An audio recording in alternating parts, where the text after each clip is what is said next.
Good morning बच्चों। बेटा, इतिहास के पार्ट 2 में आज हम पढ़ेंगे महाराणा प्रताप। महाराणा प्रताप जो राजस्थान की शान है, आप इनके बारे में परिचित ही होंगे। इससे पहले हमने पढ़ा था हमीर देव चौहान, जो रणथंभौर का शासक था, और इनके बारे में जो प्रश्न बनते थे वो मैंने आपको बता ही दिए थे। वैसे अपना टॉपिक सत्ता के साथ प्रतिरोध और सहयोग है राजस्थान के संदर्भ में, तो उसमें हम सत्ता कौन सी, वो दिल्ली में जो सत्ता थी। अब आज जो महाराणा प्रताप पढ़ेंगे, इनका भी सत्ता के साथ प्रतिरोध ही रहा, और दिल्ली में इस समय किसका शासक था, अकबर का। महाराणा प्रताप का प्रतिरोध किसके साथ था, अकबर के साथ। और आपको पता है अकबर और महाराणा प्रताप के बीच जो है प्रसिद्ध युद्ध हल्दी घाटी का युद्ध भी हुआ था। तो इसमें हम इन सब चीज़ों के बारे में देखेंगे। तो देखो, सबसे पहले महाराणा प्रताप कहाँ के शासक थे, मेवाड़ के। मेवाड़ क्षेत्र है अपना, उदयपुर चित्तौड़ जो एक क्षेत्र है नीचे का, वो मेवाड़ में आता था। वर्तमान उदयपुर चित्तौड़ राजसमंद प्रतापगढ़ ये सारे क्षेत्र। तो मेवाड़ के शासक महाराणा प्रताप, जिन्होंने कभी भी मुगलों की अधीनता स्वीकार नहीं की और जीवन भर उनसे संघर्ष किया। तो देखो, महाराणा प्रताप का परिचय, किताब में ध्यान दे लो आप भी। महाराणा प्रताप का एक बात देखो, महाराणा प्रताप का जन्म, राज्याभिषेक और मृत्यु तीनों अलग अलग जगह पे हुई है। महाराणा प्रताप का जन्म 9 मई 1540 को कुंभलगढ़ दुर्ग के कटारगढ़ के बादल महल में हुआ था। कहाँ हुआ जन्म, कुंभलगढ़ के कटारगढ़ के बादल महल में।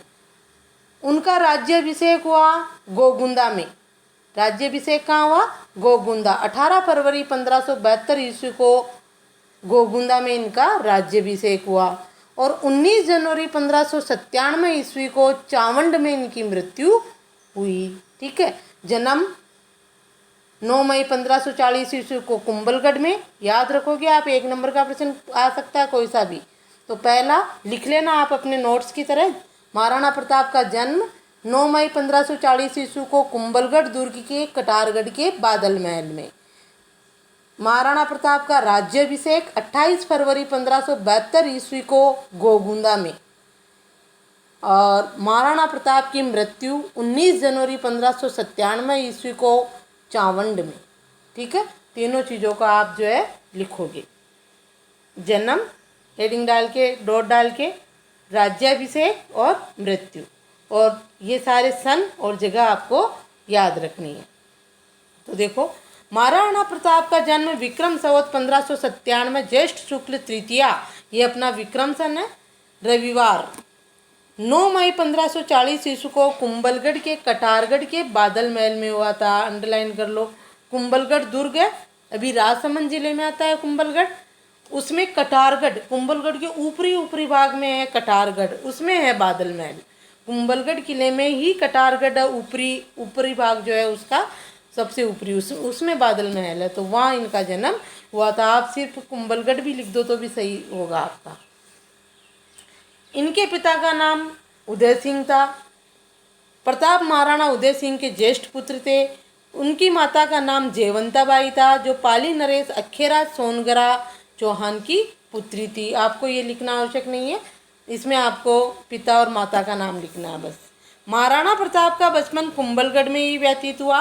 महाराणा प्रताप का विवाह 1557 ईस्वी में अजब दे पंवार के साथ हुआ, जिनसे 16 मार्च 1559 ईस्वी में अमर सिंह का जन्म हुआ। ये विवाह 1557 में विवाह हो गया इनका, और 1559 में इनके पुत्र रत्न की प्राप्ति हुई। पुत्र कौन था, अमर सिंह। तो याद रखोगे, महाराणा प्रताप के पिता उदय सिंह और महाराणा प्रताप के पुत्र अमर सिंह, ये भी ध्यान रखोगे। ठीक है, तो ये महाराणा प्रताप का परिचय है, और है भी अगले पैराग्राफ में भी महाराणा प्रताप का परिचय, आप यहाँ लिख लो,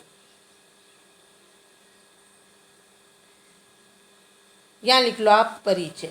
ठीक है, परिचय देना है महाराणा प्रताप का, कि जन्म कब हुआ, माता पिता का नाम क्या था, विवाह कब हुआ, किसके साथ हुआ, और 16 मार्च 1559 को अमर सिंह का जन्म हुआ। महाराणा प्रताप 32 वर्ष की उम्र के थे तब उनके पिता उदय सिंह की होली के दिन 28 फरवरी 1572 ईस्वी को गोगुंदा में मृत्यु हो गई। उदय सिंह का गोगुंदा में ही दाह संस्कार किया गया।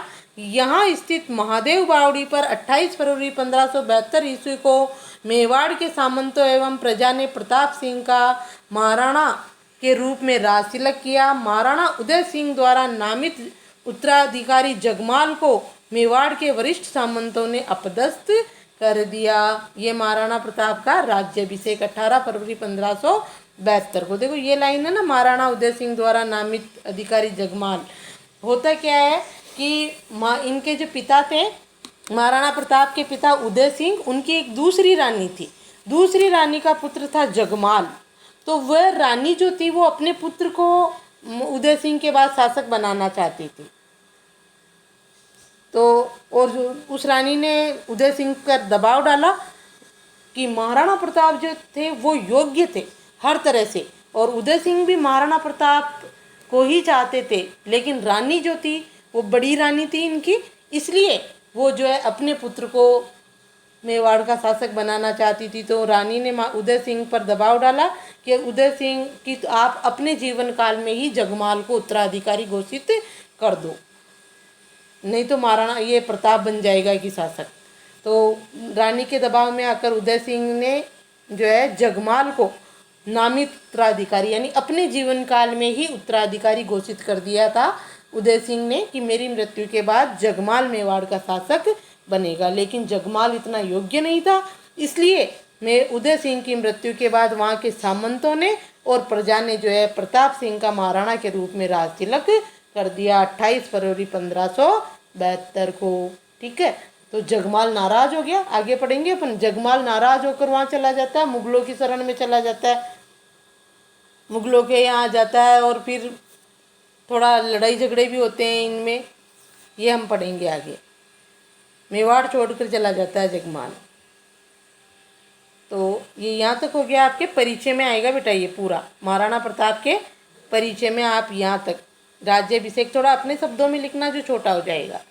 1572 को महाराणा प्रताप का राज्याभिषेक हुआ, ये सामंतों एवं प्रजा ये लिखना आवश्यक नहीं है आपको। ठीक है, तो देखो महाराणा प्रताप का परिचय आप क्या लिखोगे परिचय में कि महाराणा प्रताप का जन्म 9 मई 1540 ईस्वी को कुंभलगढ़ दुर्ग के कटारगढ़ के बादल महल में हुआ था। इनके पिता का नाम महाराणा उदय सिंह और माता का नाम जयवंता बाई था। 1557 में इनका विवाह अजबदे पवार के साथ हुआ और 16 मार्च 1559 को इनके पुत्र अमर सिंह का जन्म हुआ।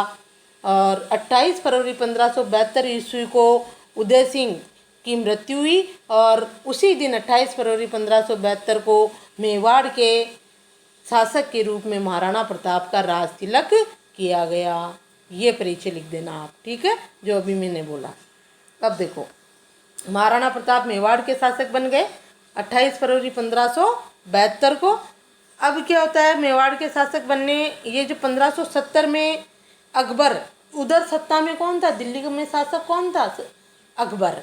1570 ईस्वी में अकबर का नागौर में दरबार लगा, जिसमें मेवाड़ के अलावा अधिकतर राजपूतों ने अकबर की अधीनता स्वीकार कर ली। अकबर ने प्रताप को अधीनता स्वीकार करवाने के लिए 4 दल भेजे, जिनमें यह आया हुआ है प्रश्न, इस बार नहीं इससे पहले जब 2019 में आया हुआ है ये कि अकबर द्वारा जो है भेजे गए 4 दलों का वर्णन कीजिए। ये 2019 में आया हुआ प्रश्न है, लेकिन फिर भी पूछा जा सकता है। तो अकबर ने 1570 में क्या होता है कि अकबर ने नागौर में एक दरबार लगाया। अकबर जो है अपने साम्राज्य का विस्तार कर रहा था और अकबर जो है रियासतों को और इनको अपने साम्राज्य में मिला रहा था। अकबर की क्या नीति थी कि वो जो है पहले संदेश भेजता, किसी भी रियासत को अपने में मिलाना होता उसके पास कि जो है वो राजी राजी मुगल साम्राज्य में मिल जाए, और नहीं मिले तो फिर अकबर क्या करता, युद्ध करके उसको मिला लेता। तो इस प्रकार कई रियासतें तो मिल गई, जैसे हमारी आमेर रियासत उनके अधीन थी, मुगलों के बीकानेर रियासत हो गई। इस तरह कई रियासतें तो राजस्थान की भी मुगलों के अधीन थी, लेकिन मेवाड़ रियासत ने जो है अधीनता स्वीकार नहीं की। अब इस तरह रियासतों को मिलाने के लिए भाई बिना युद्ध मिल जाए, इसलिए जो है अकबर ने क्या करा था 1570 में नागौर में दरबार लगाया था। और राजस्थान की रियासतों के राजाओं को संदेश भेज दिया कि राजा लोग यहाँ आए और अकबर की अधीनता स्वीकार करें। नागौर दरबार में, नागौर दरबार में अकबर के सामने आए रियासतों के राजा और अपने आप आकर अकबर की अधीनता स्वीकार कर ली। तो अधिकतर राजपूतों ने तो अकबर की अधीनता स्वीकार कर ली, लेकिन मेवाड़ रियासत ने अकबर की अधीनता स्वीकार नहीं की, क्योंकि उस समय 1570 में तो उदय सिंह ही था, उदय सिंह भी नहीं गया।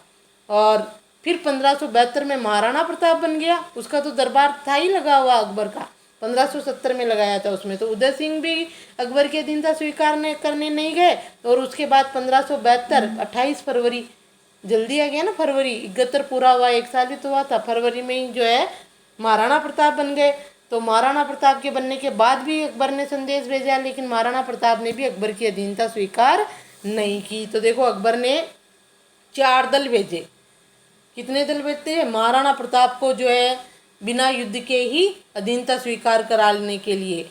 ये पहले जम्मा भट्टो के नाम से जानते हैं, इसकी ट्री का भी टाइप है, जय माँ भै टो।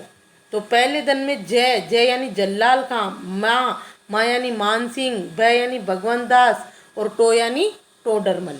ये 4 दल है। जमा भट्टो के नाम से, छोटी ट्रिक हो गई, जमा भट्टो याद रख लो।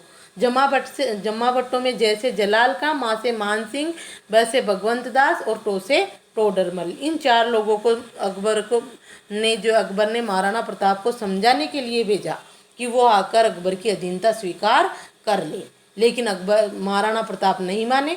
उन्होंने 4 लोगों को वापस लौटा दिया ये कह के कि मैं कभी भी मैं अकबर की अधीनता स्वीकार नहीं करूँगा। नहीं तो 4 बार भेजा, 4 को लौटा दिया। तो फिर अकबर ने क्या किया, आपको पता ही है, हल्दी घाटी की युद्ध की योजना बनाई। तो देखो इसमें देख लो आप, एक छोटा प्रश्न बन सकता है आपके, ये वो ऊपर परिचय के तो कोई से भी बन सकते हैं, जन्म, विवाह, राज्याभिषेक, जो भी है, कितने वर्ष की आयु में राज्याभिषेक हुआ, सभी। और ये भी बन सकता है कि अकबर ने नागौर दरबार कब लगाया, 1570 में। तो अधिकतर राजा तो अधीन हो गए, लेकिन मेवाड़ रियासत नहीं हुई। अब प्रताप को अधीनता, इस पे अंडरलाइन कर लो, प्रताप को अधीनता स्वीकार करवाने के लिए 4 दल भेजे, किसने? अकबर ने। वो कौन कौन से? पहली बार जमा भट्टो ही याद रखोगे, जय माँ भट्टो, जय जैसे जल्लाल खां, जिसको नवंबर 1572 ईस्वी में प्रताप के पास भेजा गया। दूसरी बार जय माँ, माँ यानी मान सिंह, तो जून 1573 ईस्वी में मान सिंह आमेर का शासक को प्रताप को समझाने भेजा गया। जय माँ भै, भै में भगवान दास या भगवंत दास एक ही बात है। तीसरी बार में अक्टूबर 1573 में आमेर के भगवान दास को भेजा गया। और चौथी बार में टोडरमल, जमा भट्टो, टो में टोडरमल, दिसंबर 1573 में टोडरमल को भेजा गया। तो 1573 में ही हो गए 3, तो जून, अक्टूबर और दिसंबर 1573। और एक क्या था? 1572। ठीक है, ये दल थे जो अकबर ने भेजे थे। अब इसके बाद क्या होता, तो भी ये वो नहीं माना। कौन? महाराणा प्रताप ने जो है सहमति नहीं दी कि मैं अकबर की अधीनता स्वीकार करूंगा, मना कर दिया, 4 को वापस लौटा दिया। तो अब क्या होता है, अब जो है अकबर बौखला जाता है और अकबर ने जो है शिष्टमंडल कहते हैं, इन 4 शिष्टमंडलों में अब अकबर बौखला जाता है और अकबर जो है हल्दी घाटी की युद्ध की तैयारी करने लग जाता है। ठीक है, तो देखो हल्दी घाटी के युद्ध की योजना।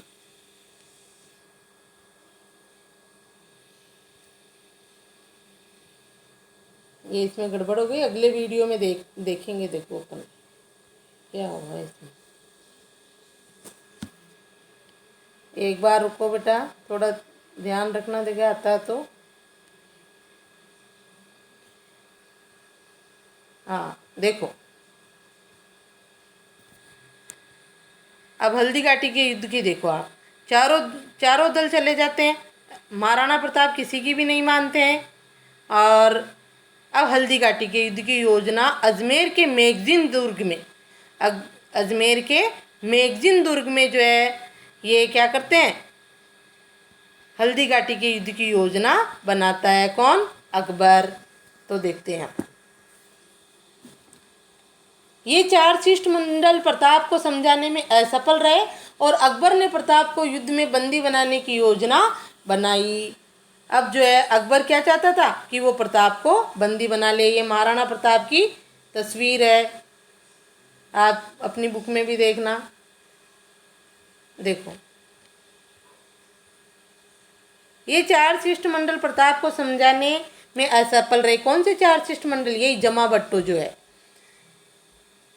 अकबर ने प्रताप को युद्ध में बंदी बनाने की योजना बनाई। अब अकबर जो है युद्ध करने की योजना बनाने लग गया। बंदी बनाने की योजना अजमेर में स्थित किले में बनाई गई, जिसमें आज संग्रहालय स्थित है। इस पे अंडरलाइन करो बेटा।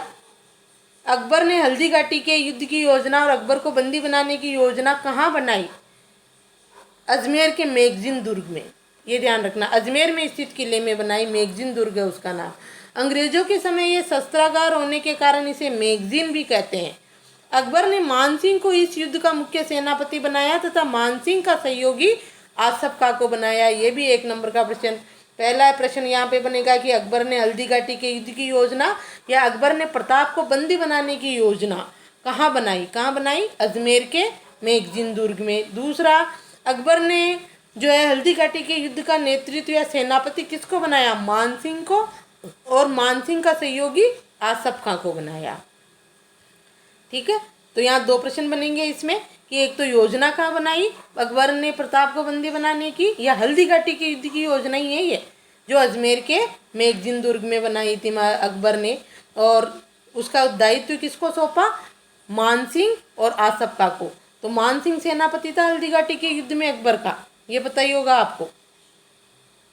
ठीक है, अब देखो आगे, तो दो प्रश्न बनेंगे यहाँ पे। मानसिंह का सहयोग कौन कर रहे थे? आसफ खां। मानसिंह सेनापति और मानसिंह का सहयोगी आसफ खां। मानसिंह, आगे देखो, मानसिंह 3 अप्रैल 1576 ईस्वी को शाही सेना लेकर अजमेर से रवाना हुआ। उसने पहला पड़ाव मांडलगढ़ में डाला, 2 माह तक वहीं पर रहा। उसके बाद वह आगे नाथद्वारा से लगे हुए खमनोर के मोलेला नामक गांव के पास अपना पड़ाव डाला। उधर उस शाही सेना के आगमन की सूचना महाराणा प्रताप को मिल गई। देखो बेटा क्या होता है कि चारों दल, शिष्ट दल जो थे वो जमाबट्टो, चारों के चारों जो है बिना अपना जो कार्य पूरा करे हुए बेरंग लौटे थे। ये देखा हमने, महाराणा प्रताप नहीं माने थे, तो ऐसा 4 बार भेजा ना महाराणा प्रताप के पास अकबर ने, तो इससे महाराणा प्रताप भी समझ गए थे कि अब अकबर युद्ध करेगा, जरूर करेगा। तो महाराणा प्रताप भी तैयारियों में लग गए, और उधर अकबर तो लग ही गया था, वो महाराणा प्रताप को बंदी बनाना चाहता था, और उसने अजमेर के मैगजीन दुर्ग में बैठकर पूरी योजना बना ली थी। और सारा भार किसको सौंपा था? सेनापति मानसिंह को बना दिया। ये अपने आमेर के थे मानसिंह, और आसफ खां को उसका सहयोगी बना दिया। अब 3 अप्रैल 1576 को मानसिंह शाही सेना यानी अकबर की सेना लेकर रवाना हो गए, और ये पहला पड़ाव मांडलगढ़ में। ये नहीं करना वैसे आपको, ये जरूर 1 नंबर का प्रश्न बन सकता है कि मानसिंह शाही सेना लेकर प्रताप पर आक्रमण करने कब रवाना हुए? कब हुए? 3 अप्रैल 1576 को। पहला पड़ाव मांडल में डाला, 2 माह तक वहीं रहे, और आगे नाथद्वारा में लगे खमनोर के मोलेला नामक गांव के पास अपना पड़ाव डाला। उधर महाराणा प्रताप को भी शाही सेना के आने की सूचना मिल गई कि अकबर जो है युद्ध करने के लिए आ रहा है। तो अब देखो आगे क्या होता है। उधर महाराणा प्रताप भी तैयारियों में लग गए थे, इतने वो भी समझ गए थे कि अब युद्ध होगा। महाराणा प्रताप ने गोगुंदा और खमनोर की पहाड़ियों के मध्य, अंडरलाइन कर लो, इंपॉर्टेंट क्वेश्चन, हल्दी घाटी का मैदान कहाँ स्थित है? महाराणा प्रताप ने गोगुंदा और खमनोर की पहाड़ियों के मध्य स्थित हल्दी घाटी नामक तंग घाटी में अपना पड़ाव डाला। ये प्रश्न, हल्दी घाटी का मैदान कहाँ स्थित है? गोगुंदा और खमनोर की पहाड़ियों के मध्य। हल्दी घाटी का मैदान कहाँ स्थित है? हल्दी घाटी का मैदान गोगुंदा और खमनोर की पहाड़ियों के मध्य एक तंग घाटी है, वही हल्दी घाटी है। उसको चुना महाराणा प्रताप ने युद्ध के लिए। क्यों चुना? इसमें भी कि वो जो एक घाटी है तंग, दोनों तरफ पहाड़ियां हैं, तो महाराणा प्रताप के सैनिकों को तो उन पहाड़ियों में रास्ते पता थे, लेकिन मुगलों को थोड़ी पता थे। इसलिए उन्होंने वो स्थान चुना कि मुगलों के सैनिक इधर उधर भटक जाएंगे वहां। इस घाटी में, अब घाटी कितनी सकड़ी थी देखो, इंपॉर्टेंट क्वेश्चन अंडरलाइन कर लिए।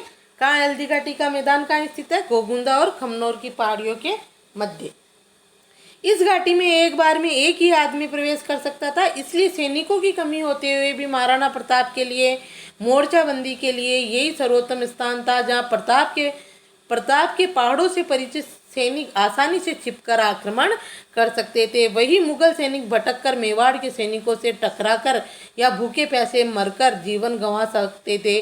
अंत में दोनों सेनाएं, अंडरलाइन कर लो, 18 जून 1576 को प्रातःकाल युद्ध भेरी के साथ आमने सामने हुई। स्थान चुन लिया महाराणा प्रताप ने, और वो हल्दी घाटी का, तंग घाटी का स्थान चुनने के पीछे महाराणा प्रताप का उद्देश्य क्या था कि मेवाड़ के सैनिक तो वहाँ के रास्ते जानते थे, उनको लगा कि यहाँ पर जो है हमारे सैनिक तो रास्ते जानते हैं और मुगल सैनिक नहीं जानते हैं, तो वो जो है इस घाटियों में इधर उधर भटक जाएंगे। और जबकि महाराणा प्रताप की सेना भी कम थी, मुगलों की सेना ज़्यादा थी और दिल्ली के बादशाह थे, तो कम सैनिक होते हुए भी हम उन पर जो है आक्रमण करने में सफल हो सकेंगे। इसलिए महाराणा प्रताप ने हल्दी घाटी का वो स्थान चुना युद्ध के लिए, ठीक है। और अंत में 18 जून 1576 को प्रातःकाल युद्ध भेरी के साथ दोनों सेनाएं आमने सामने हो गई। तो हल्दी घाटी का युद्ध कब हुआ? 18 जून 1576 को। इम्पोर्टेंट क्वेश्चन, ठीक है। अब है आपके हल्दी घाटी के युद्ध का वर्णन। तो थोड़ा सा परिचय तो हल्दी घाटी के युद्ध के वर्णन का ऊपर से भी देना होगा आपको कि अकबर ने योजना बनाई, महाराणा प्रताप भी युद्ध के लिए तैयार थे और उन्होंने हल्दी घाटी के युद्ध का ये स्थान चुना। और 18 जून 1576 को प्रातःकाल ही सुबह सुबह ही युद्ध भेरी के साथ दोनों सेनाएं आमने सामने हुई, यानी युद्ध शुरू हो गया। अब युद्ध के में क्या हुआ, कैसे हुआ, जो हम अगले वीडियो में देखेंगे। और ये अगला वीडियो मैं आज ही दे रही हूँ, भी आप दोनों वीडियो साथ देखोगे, ठीक है। 2 वीडियो डालूंगी कल, और वो बीच में डिस्टर्ब हो गया उसमें कंफ्यूज मत होना आप लोग, ठीक है।